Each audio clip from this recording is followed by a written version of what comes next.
President Trump with Senator Mitch McConnell in the Rose Garden on Monday.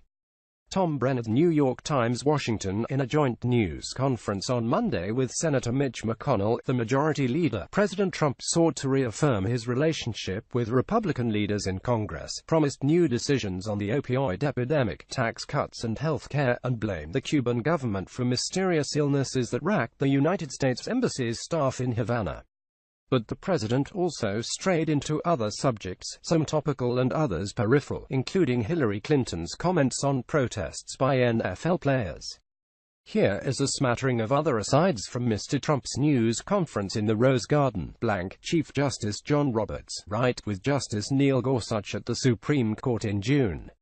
Stephen Crowley, The New York Times. Judicial nominations. Think it's one of the big unsung things of this administration. Mr.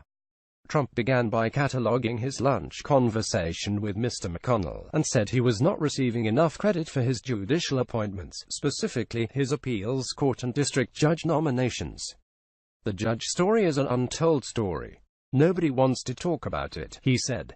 But when you think about it, Mish and I were saying that has consequences 40 years out, depending on the age of the judge.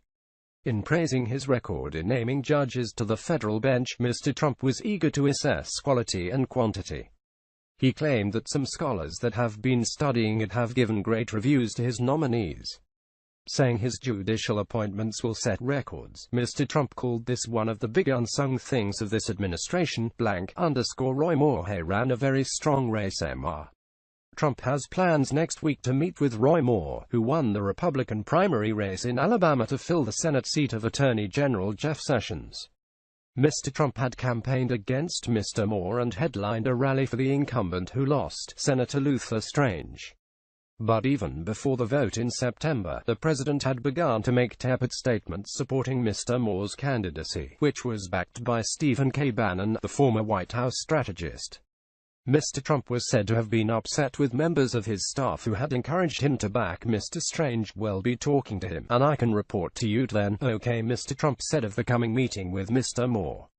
We're going to talk to him about a lot of different things. He ran a very strong race, Mr. Trump added. Robert S. Mueller III, the special counsel. The president said he had no plans to fire Mr. Mueller. J. Scott Applewhite, Associated Press. The Russia investigation, I'd like to see it end. Mr. Trump was asked at one point whether he had plans to fire Robert S. Mueller III, the special counsel investigating ties between his presidential campaign and Russia. No, Mr. Trump said flatly. Not at all, Mr.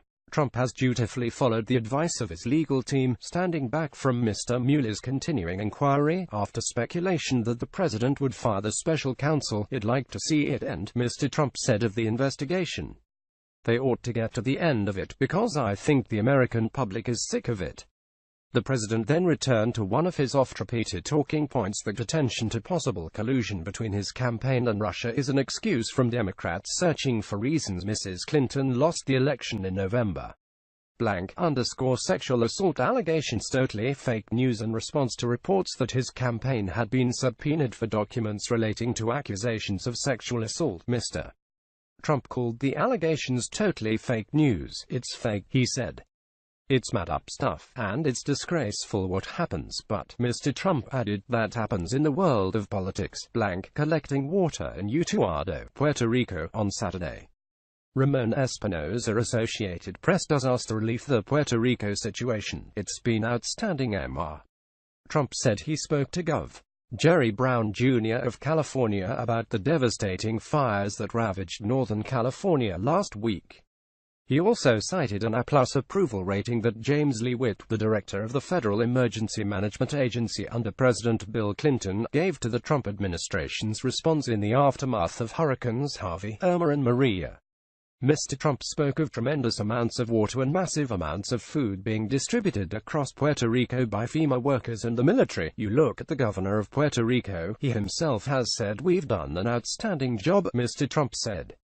Most people have said we've done an outstanding job. The president has been harshly criticized for what many see as a lackluster and delayed response to the island's devastation, especially after he lashed out at the mayor of San Juan, who questioned Mr. Trump's leadership.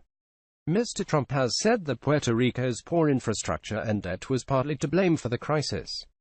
He later reassured the island territory, where more than 80% of the population remains without power, that he would always be with them. _Hillary Clinton. Hillary, please run. In the final moments of the news conference, Mr. Trump said he hoped Mrs. Clinton, his opponent in the 2016 presidential campaign, would run again in 2020. It was a repeat of a tweet he posted in the morning. "Oh, I hope Hillary runs," he said.